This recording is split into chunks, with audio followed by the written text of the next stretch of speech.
Class 12th physics के इस video में आज बात करेंगे वैद्युत धारिता। वैद्युत धारिता देखिए, ये किसी चालक पर आवेश धारण करने की जो क्षमता होती है उसे वैद्युत धारिता कहते हैं। जैसे अमूमन किसी भी चालक को आवेश देते रहेंगे तो एक निश्चित समय बाद उस चालक में एक आवेश की स्टोर करने की क्षमता समाप्त हो जाएगी। तो किसी भी चालक में अधिकतम जितना भी आवेश संचित किया जा सके, स्टोर किया जा सकते, तो वह उस चालक की धारिता कैपेसिटी या कैपेसिटेंस कहलाती है और धारिता कहलाती है। ठीक है, तो देखिए अब इसे हमने ये लिखा है, सी से प्रदर्शित करते हैं। तो अगर किसी चालक को दिया गया आवेश उत्पन्न विभवांतर के अनुपाती होता है, ऐसा स्टेटमेंट है।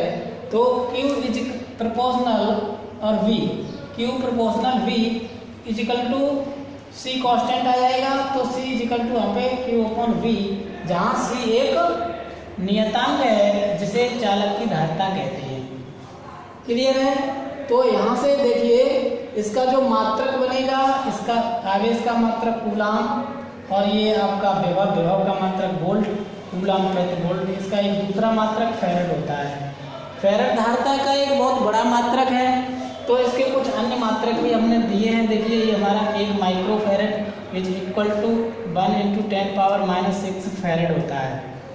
दूसरा हमारा है एक pico farad is equal to 1 × 10⁻12 farad, ये हमारा मान आता है। उसके बाद देखिए इसकी विमा की बात करते हैं। तो विमा क्या है? ये हमारी विमा है, कूलाम की विमा लगा दी और वोल्ट की विमा लगा दी है। ठीक है, कूलाम की विमा लगा दी और वोल्ट की विमा लगा दी है। तो हमारी ये विमा निकल के आएगी m-1 L-2 T4A2, ये हमारी विमा निकल जाएगी। इस तरीके से ये वैद्युत धारिता, इसकी एक और परिभाषा हम बना सकते हैं यहाँ से, किसी भी चालक में उपस्थित आवेश तथा उत्पन्न विभवांतर के अनुपात को वैद्युत धारिता कहते हैं। एक बार फिर सुन लीजिए, किसी चालक में उपस्थित कुल आवेश तथा उसके सिरों के बीच उत्पन्न विभवांतर के अनुपात को ही क्या कहते हैं? वैद्युत धारिता कहते हैं। सीधा सा एक और हमने भी आपको बताया, भाई किसी भी चालक में अगर ये कहो कि आप एक जितना मर्जी हो उतना आवेश संचित नहीं किया जा सकता। हर एक चालक की एक अपनी अपनी कैपेसिटी होती है, धारण करने की एक क्षमता होती है। तो उसी क्षमता को हम कहते हैं धारिता। क्लियर हुआ इन सब चीज़ों को? एक और देखिए, एक फैरेड की परिभाषा पूछी जाती है ना, तो एक फैरेड के बारे में देखिए करते हैं कुछ बात। तो क्या है, हमको एक फैरेड निकालना है। तो क्या करेंगे? देखिए C इजिकल टू होता है Q अपॉन V। अब V इजिकल टू मान लें 1 वोल्ट, ठीक है, और Q इजिकल टू मान लें 1 कूलाम, ठीक है, 1 कूलाम। तो C इजिकल टू हो जाएगा 1 फैरेड, C इजिकल टू हो जाएगा 1 फैरेड। हम इसको लिखेंगे, किसी भी चालक को 1 कूलाम आवेश देने पर उत्पन्न विभव, किसी भी चालक को 1 कूलाम आवेश देने पर उत्पन्न विभव 1 वोल्ट हो तो चालक की धारिता 1 फैरेड होगी। ऐसे यहाँ पे लिख दें, किसी चालक को 1 कूलाम आवेश देने पर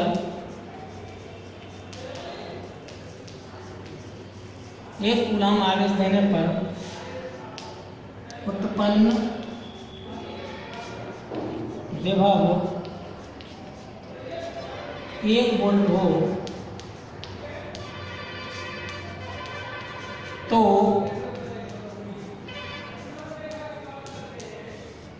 चालक की धारिता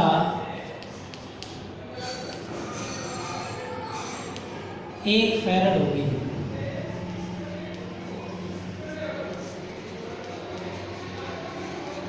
ठीक है, तो ये हमारी एक फैरेड की परिभाषा हो गई। ठीक है, अब देखिए इसके बाद हम बात करते हैं किसी गोलीय चालक के कारण वैद्युत धारिता।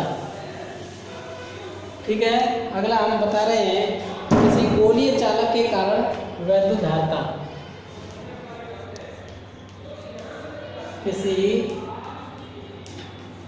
गोलीय चालक के कारण धारिता। मान लीजिए इस तरीके से गोलीय चालक है जिसके पृष्ठ पर एक समान रूप से धनावेशित फैला हुआ है। इसकी रेडियस कैपिटल हमारी आर मान ली है हमने। तो क्योंकि बल रेखा ये इस पर जो होगा वो समविभव पृष्ठ होगा। कैसा होगा? समविभव पृष्ठ।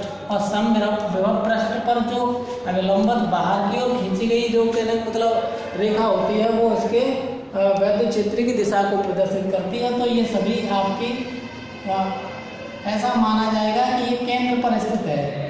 तो केंद्र पर स्थित होगा तो कुल विभव कितना हो जाएगा? कुल विभव हमारा हो जाएगा V इक्वल टू क्या होता है formula 1/4 pi epsilon not Q upon R। ठीक है, ये हमारा हो जाएगा, विभव निकल आएगा इस चालक के कारण, है ना, संपूर्ण चालक के कारण उत्पन्न कुल विभव। तो उसके बाद धारिता हमें ज्ञात करनी है। तो धारिता इक्वल टू हो जाएगी C equal to Q upon V।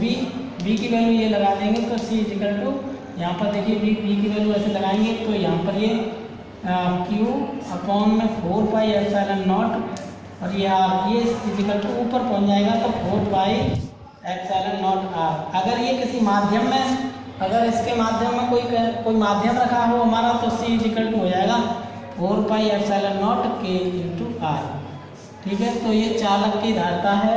किसी भी विलगित गोलीय चालक या गोलीय चालक के कारण जो धारिता उत्पन्न होगी वो हम इस सूत्र से ड्राइव कर सकते हैं।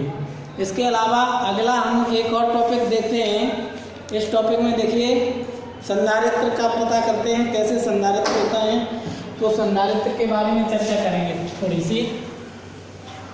देखिए संधारित्र किसे कहते हैं, है ना, संधारित्र। तो देखिए संधारित्र क्या होता है। देखिए ऐसी युक्ति है, संधारित्र एक ऐसी युक्ति है जिससे किसी चालक के आकार में वृद्धि किए बिना उसकी धारिता को बढ़ाया जा सकता है।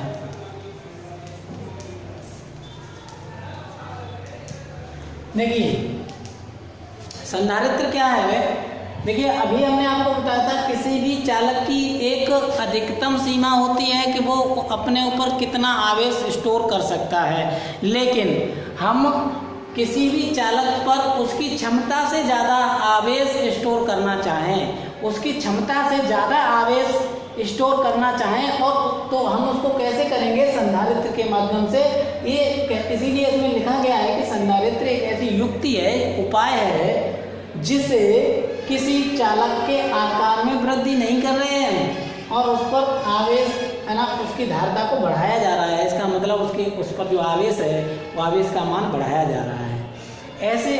ऐसे समायोजन को, ऐसे युक्ति को, ऐसे उपाय को संधारित्र कहते हैं। तो पूछे, आप समझ लीजिए इसको कि किसी भी चालक में संधारित्र का उपयोग तब किया जाता है जब उस चालक का आकार नहीं बढ़ाया जाए और उसकी धारिता का मान बढ़ाया जाए, है ना। तो अब देखिए, अब एक बात आती है कि किसी चालक की धारिता को कैसे बढ़ा सकते हैं बिना, ऐसा कैसे हो सकता है कि किसी भी चालक का हमको आकार नहीं बढ़ाया और धारिता बढ़ जाए। तो देखिए, धारिता डिपेंड करती है उसके आवेश और विभव पर, ठीक है ना। अब आवेश को बढ़ाना है, आवेश को हमको बड़ा करना है। देखिए, कभी भी दो राशियां होती है ना, ये बड़ी, अब ये इसमें अगर किसी ज्यादा वाले मान से अगर भाग लगाएंगे तो ये मान कम आ जाएगा ना। कभी भी भाग कम संख्या से लगाने पर मान हमारा ज्यादा आता है, ज्यादा संख्या से भाग लगाने पर मान अधिक आता है, वो कम आता है, सॉरी, है ना। तो यहाँ से हमें अगर धारिता का मान बढ़ाना है तो एक तो हमारा रिलेशन इनमें देखिए ये व्युत्क्रम का है। तो कभी भी किसी चालक का अगर विभव कम कर देंगे तो धारिता का मान बढ़ जाता है। देखिए यहाँ पे स्पष्ट दिखाई दे रहा है। तो यहाँ से हम क्या करेंगे, किसी भी चालक का विभव कम कर देंगे। क्या करेंगे, विभव कम करके हम इसके धारिता को बढ़ा सकते हैं।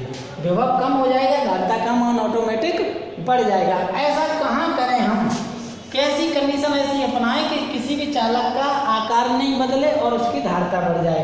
तो ये संधारित्र का सिद्धांत कहता है, संधारित्र का सिद्धांत ये हमारा है कि कोई भी चालक है, अब कोई भी चालक होता है हमारा, उस चालक के पास में चालक चाहे कैसा भी हो, आकार चाहे कैसा भी हो, और उस चालक पर अगर हमारा चार्ज है पॉजिटिव, ठीक है, और उसके पास में कोई ऐसी आवेशित, हमने अनावेशित वस्तु रख दी जिस पर कोई आवेश नहीं है, तो इस चालक वस्तु के कारण इस पर एक आवेश उत्पन्न हो जाता है जो बराबर और विपरीत होता है ना। जब किसी आवेशित चालक के पास एक अनावेशित चालक रखा जाता है तो अनावेशित चालक पर आवेशित चालक के बराबर तथा विपरीत प्रकृति का आवेश उत्पन्न हो जाता है। यह घटना वैद्युत प्रेरण की कहलाती है और इसी घटना पर आधारित होता है ये हमारा। इसको हमने क्यू आवेश दिया और इसको हमने क्या दिया, विभव कम। इससे इस चालक का विभव कम हो जाएगा और इसको पृथ्वी की ओर और कर दो तो पृथ्वी का विभव शून्य होता है, इसलिए इसको हमने विभव पृथ्वी में और कर दिया तो इसका विभव और ज़्यादा कम हो गया। जब विभव कम हो जाएगा तो ऑटोमेटिक चालक की धारिता बढ़ जाएगी। यही सिद्धांत पूछा जाता है संधारित्र का सिद्धांत। संधारित्र के सिद्धांत पर कार्य करता है तो संधारित्र इसी सिद्धांत पर कार्य करता है आपका। उसके बाद धारिता को कैसे बढ़ाया जा सकता है, उसके विभव को कम करके उसकी धारिता को बढ़ाया जा सकता है। इन चीज़ों को हमने समझा, संधारित्र किसे कहते हैं, इन सब चीज़ों को हमने समझा। अब हम बात करते हैं संधारित्र, समांतर प्लेट संधारित्र जो हमारे उसमें है, और वैसे तो कई प्रकार के होते हैं, बेलनाकार संधारित्र, गोली वगैरह, तो हमारे सिलेबस में है उसको समांतर प्लेट संधारित्र की बात करेंगे, ठीक है। तो आइए देखते हैं समांतर प्लेट संधारित्र किसे कहते हैं। तो ये हमारा समांतर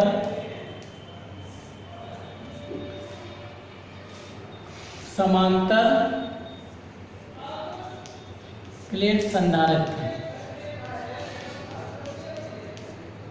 देखिए इसको,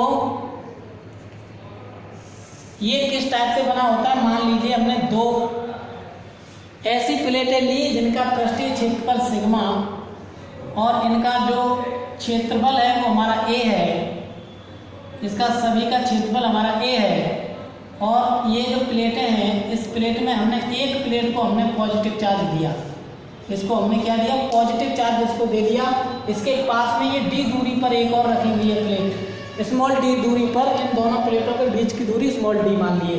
अब इनके पास में ये रखिए क्यों, तो वही प्रेरण की घटना के कारण इस पर क्या हो जाएगा, नेगेटिव चार्ज आ जाएगा, और इसको हमने पृथ्वी से जॉइंट कर दिया तो इसका विभव और कम हो जाएगा। जब इसका विभव कम हो जाएगा तो इधर से जो आवेश दे रहे हैं वो इस पर और ज़्यादा स्टोर हो जाएगा।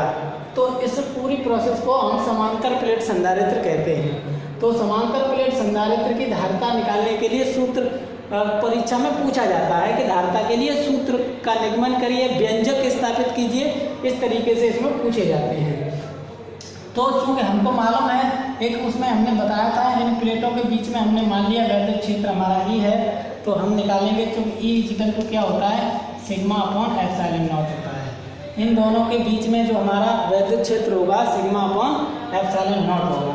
अब चूंकि अगर इसके बीच में कोई माध्यम रखा होगा तो के आ जाएगा यहाँ पर, तो इसको हम बाद में मान लेंगे या अभी मान लेंगे। उसके बाद देखिए यहाँ पर हमें अब चूंकि वैद्युत क्षेत्र की तीव्रता और विभव प्रवणता में क्या संबंध होता है, तो वैद्युत क्षेत्र की तीव्रता और विभव प्रवणता में संबंध होता है हमारा E equal to V upon D. हमको V निकालना है तो V इजिकल टू हो जाएगा E इंटू डी, ठीक है, E इंटू डी। ई की वैल्यू हम यहाँ से रखते हैं, E की वैल्यू अगर यहाँ से रख दें तो V इजिकल टू हो जाएगा, तो V इजिकल टू हो जाएगा sigma upon epsilon not into D.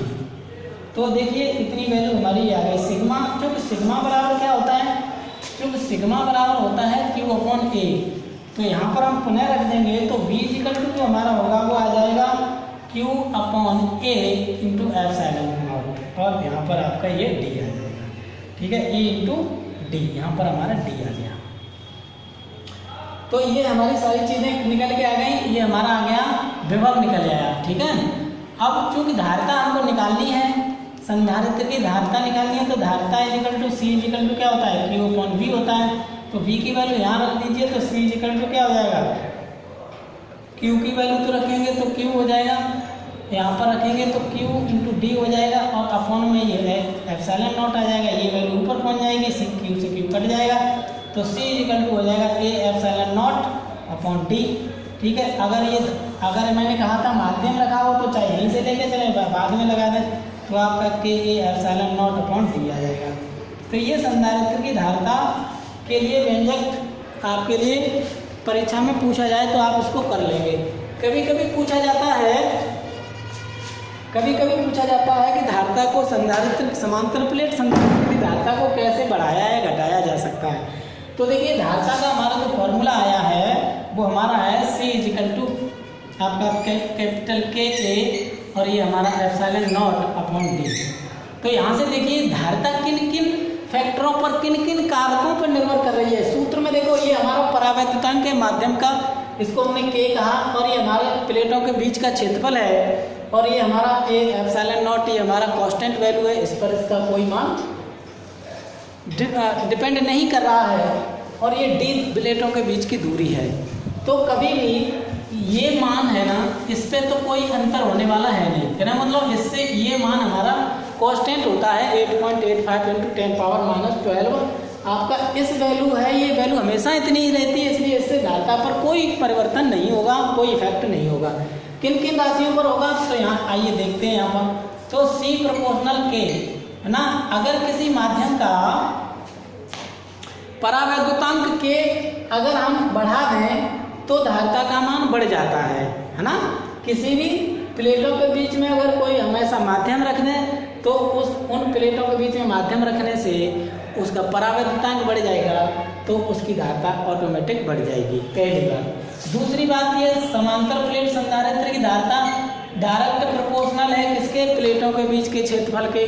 तो यदि हम प्लेटों का आकार बढ़ा दें, है ना, ये तो आकार बढ़ा दें प्लेटों का, क्या बढ़ा दें, आकार, है ना, और यहाँ पर क्या है परावैद्युत पदार्थ माध्यम, कोई माध्यम रख दें, माध्यम। इन चीज़ों को आप समझते रखिए। तो आकार बढ़ा करके ही हम इसका किसका आकार बढ़ाएंगे, देखिए आकार किसका बढ़ाएंगे, प्लेटों के बीच का, या प्लेटें बड़ी कर दो, है ना, तो उसका ऑटोमेटिकली क्षेत्रफल बढ़ जाएगा। तो प्लेटों का आकार बढ़ाकर या उनके प्लेटों के बीच का क्षेत्रफल को बढ़ा करके हम वैद्युत धारिता को बढ़ा सकते हैं। दूसरा हमारा है, तीसरा अगला है, ये प्रोपोर्शनल किसके है, डायरेक्ट डी के, आप व्युत्क्रमानुपात में रखिए, ए सी प्रोपोर्शनल 1/d, मतलब बीच की दूरी के व्युत्क्रम है। इसका मतलब अगर दूरी को कम करेंगे तो धारिता का मान बढ़ेगा। तो अगर हम ये कहें कि अगर प्लेटों के बीच की दूरी को कम कर दिया जाए तो धारिता के मान पर क्या प्रभाव पड़ेगा। एक नंबर के ऐसे क्वेश्चन परीक्षा में कभी कभार पूछे जाते रहते हैं, और ये परीक्षा में पूछे जाने वाले प्रश्न एक नंबर के सभी यही थ्योरी से निकल करके पूछे जाते हैं। कभी ऐसा आप रट लोगे तो इन चीज़ों को ध्यान नहीं रख पाओगे। अब हम यहाँ से कई प्रश्न छोटे मोटे बनाए जा सकते हैं, एक नंबर के क्वेश्चन इन तीनों से ढेर सारे बन सकते हैं। मैंने अभी आपको बताया यहाँ से प्रश्न बनाया जा सकता है, किसी समांतर प्लेट संधारित्र की प्लेटों के बीच अगर कोई माध्यम रख दिया जाए तो प्लेटों की धारता के पर क्या प्रभाव पड़ेगा, तो आप बता देंगे। वहाँ पे ऑप्शन दिया जाएगा घटेगा, बढ़ेगा, बराबर रहेगा, कोई परिवर्तन नहीं होगा। उसमें से आपको कौन सा लगाना है, माध्यम रखा जाएगा, तो उसके मान में क्या हो जाएगा, बढ़ोतरी हो जाएगी। यदि कह दिया जाए कि प्लेटों का जो क्षेत्रफल है बढ़ा दिया जाए तो क्या परिवर्तन होगा, लेकिन कभी क्वेश्चन वो सीधा पूछता है कि प्लेटों के बीच उनकी प्लेटों के क्षेत्रफल आधा कर दिया जाए, है ना, तो कम किया जाएगा, तो जाहिर सी बात है कि क्षेत्रफल कम होगा तो धारता का मान भी कम हो जाएगा। तो इन चीज़ों को हमें समझना है। यहाँ पर प्लेटों के बीच की दूरी कम करी जाएगी तो धारता का मान बढ़ेगा, और अगर ज़्यादा कर दी जाए, कभी कभी प्रश्नों में ये भी पूछ लेता है कि ज़्यादा कर दी गई है, दोगुनी कर दी गई है, तो धारता पर क्या प्रभाव पड़ेगा। तो इन चीज़ों से हमें समझना है। तो आज हमने ये सीखा है समांतर प्लेट संधारित्र की धारता को बढ़ाने के उपाय और व्यंजक स्थापित किया हमने। तो आइए, अभी हमने बताया था कि किसी भी समांतर प्लेट संधारित्र की धारता प्रोपोर्शनल होती है आपके उसके परावर्तितांक से, ठीक है। तो मान लीजिए अगर कोई समांतर प्लेट संधारित्र है, सेम पोजीशन है, अभी हमने बताया था, उसी में हमने कोई एक छड़ रख दी और ये माध्यम की छड़ है, इसकी मोटाई t है। तो डेरिवेशन पूछा जाता है कि कोई एक समांतर प्लेट संधारित्र है और उसमें कोई परावैद्युत युक्त कोई पदार्थ रख दिया है जिसकी मोटाई t है, तो सूत्र का निगमन करिए, है ना। तो लिख करके आता है कि t मोटाई के समांतर प्लेट संधारित्र की प्लेटों के बीच में कोई व्यंजक, कोई आपका माध्यम रख देने पर उसका सूत्र क्या होगा, तो इसको हम सीखेंगे। तो देखिए, इन दोनों के बीच की दूरी d थी, इसके बीच की दूरी t है, तो जो खाली स्थान होगा उसके बीच की दूरी कितनी होगी, d माइनस टी होगी इस केस की। तो यहाँ पर हमने मान लिया इसकी आपकी धारता को, सॉरी इसकी वैद्युत क्षेत्र की तीव्रता को हमने E1 मान लिया और इसकी E1 मान लिया, और इसमें जो है इसको हमने E2 मान लिया, ठीक है ना, E2 मान लिया इस t के कारण। तो देखिए दो माध्यम, एक माध्यम में और एक बिना माध्यम में, निर्वात में वैद्युत क्षेत्र की तीव्रता और एक इस माध्यम में वैद्युत क्षेत्र की तीव्रता अलग अलग मापी जाएगी। तो चूंकि इसके बिना माध्यम में वायु में अगर बात करें तो हमारा हो जाएगा सिग्मा अपॉन एप्सिलॉन नॉट, और माध्यम में अगर बात करें तो माध्यम में हमारी E2 इक्वल टू हो जाएगा सिग्मा अपॉन के एप्सिलॉन नॉट। इन दोनों में अगर बात करें कुल विभव की, तो इसके कारण जो कुल विभव होगा, कुल विभव हमारा V इक्वल टू हो जाएगा, V इक्वल टू हो जाएगा हमारा, देखिए इसके कारण हमारा E1 और ये बीच की दूरी हमारी क्या है, d माइनस टी, क्योंकि हमारा विभव का हमारा फॉर्मूला होता था तो वैद्युत क्षेत्र की तीव्रता और विभव प्रवणता में यही तो संबंध होता है। यहाँ से अगर v की वैल्यू निकालते थे तो ये इंटू डी आता था, लेकिन d की वैल्यू हमारी d माइनस टी है, यहाँ पे हमने लगा दिया d माइनस टी। अब इसमें प्लस में हमारा E2 है, तो E2 हमने, तो कुल विभव निकलेगा वो आपका V1 प्लस V2 के बराबर निकलेगा, इस तरीके से समझ लीजिए। तो हमारा V2 आया, तो V2 में हमने अब इसकी बीच की मोटाई कितनी है t, तो हमने लगा दिया t, क्लियर। अब देखिए हमें क्या करना है, तो V इक्वल टू हम E1 की वैल्यू हम यहाँ से लगा देंगे, सिग्मा अपॉन एप्सिलॉन नॉट हो जाएगा, और ये हमारा d माइनस टी हो जाएगा, प्लस E2 की वैल्यू लगा देंगे, सिग्मा अपॉन के एप्सिलॉन नॉट हो जाएगा, और यहाँ पर हमारा ये t हो जाएगा। यहाँ से जो भी कॉमन मिल रहा है उसको हम ले लेंगे, ठीक है ना। तो ये हो जाएगा सिग्मा अपॉन एप्सिलॉन नॉट, और ये हो जाएगा d minus T plus T upon के, ये हमारा बच जाएगा। अब चूँकि सिग्मा बराबर क्या, सिग्मा बराबर तो क्यू अपॉन ए, तो यहाँ पे ये भी लगा दो या बाद में लगा देना, कोई दिक्कत वाली बात नहीं है। यहाँ पर ये हमारा ये बन गया। देखिए कैलकुलेशन में कोई दिक्कत वाली बात नहीं। अब ये पद के बाद हमने ये पद लिखा, यहाँ नहीं लिखना था, हम आगे भी मान लगा सकते हैं इसका, तो कोई यहाँ पे इशू नहीं है। यहाँ पर देखिए आगे, अब विभव हमको मिल गया है, विभव मिलने के बाद हम धारता निकालते हैं।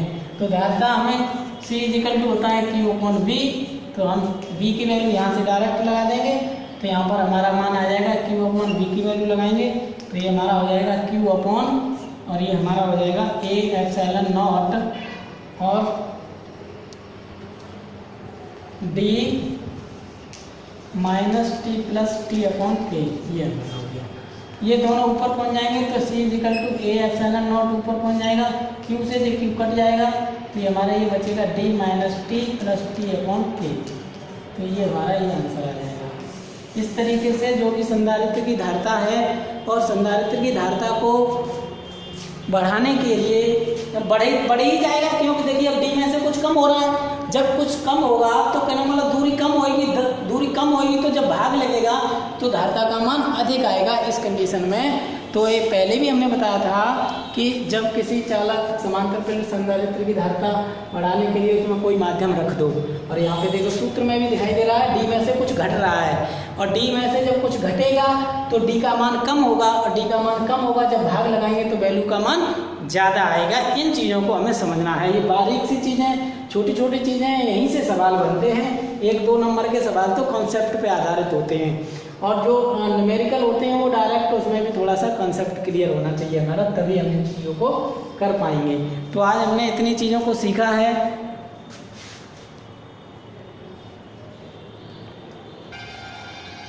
अब इसमें देखिए एक और चीज़ आती है कि इसी में पूरे में हम भर दें, पूरे में इस तरीके से भर दिए हमने लोग। एक हमारा ये हो गया हमारा परावर्तित ऐसे T1 T2 मोटाई के हमने ढेर सारे ये देखो रख दिए थे, पूरे में फुल भर दिए। इसमें n तक इसमें पूरा भर दिया हमने ऐसे ऐसे डॉट डॉट डॉट डॉट पूरा। इसको हमने T1 माना, इसको हमने T2 मान लिया, इसको हमने T3 मान लिया, और इसकी K1 मान लिया हमने, इसको K2 मान लिया, इसको K3 मान लिया। मान लीजिए कि ये छड़ें हैं अलग अलग मोटाई की और अलग अलग माध्यम की हैं।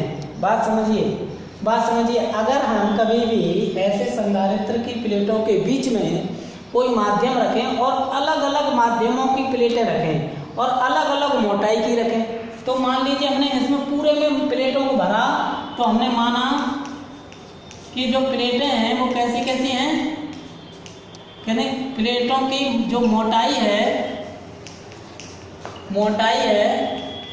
वो हमने मान ली है क्रमशः T1, T2, T3 dot dot dot dot. और जो माध्यम का परावैद्युतांक है,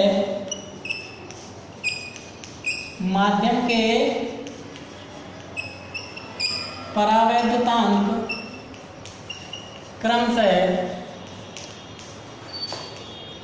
K1, K2, K3 dot dot dot, इस तरीके से हमने मान लिए हैं। अब इसमें इस तरीके से हमने इसको समायोजित कर दिया। तो एक बात वो पूरे में हमने भर दिया, तो मतलब ये है जितना भी D होगा उसमें हमने T1 plus T2 plus T3 dot dot dot dot इतनी सब बराबर में इसके बराबर हमने भर दिए होंगे ना, इसीलिए जो भरी हैं हमने प्लेटें वो इस दूरी के बराबर ही तो टोटल हो पाएंगी, तो हमने इसको मान लिया।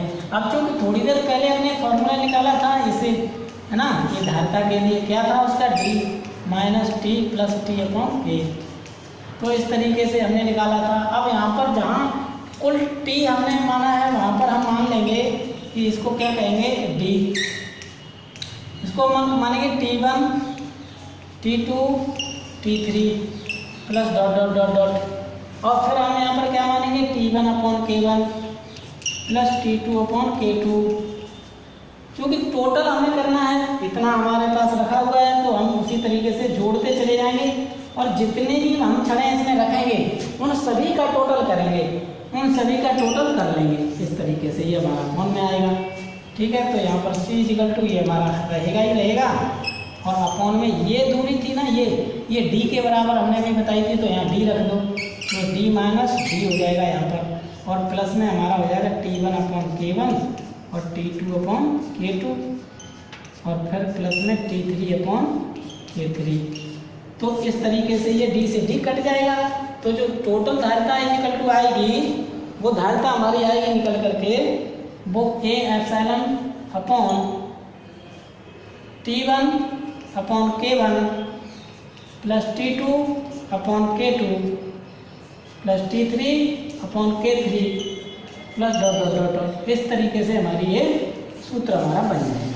ठीक है, जितनी भी वैल्यू, जितना भी हमें छड़ रखना है उन सभी छड़ों की वैल्यू हमारे पास निकल आएगी। इसके अलावा अब इसमें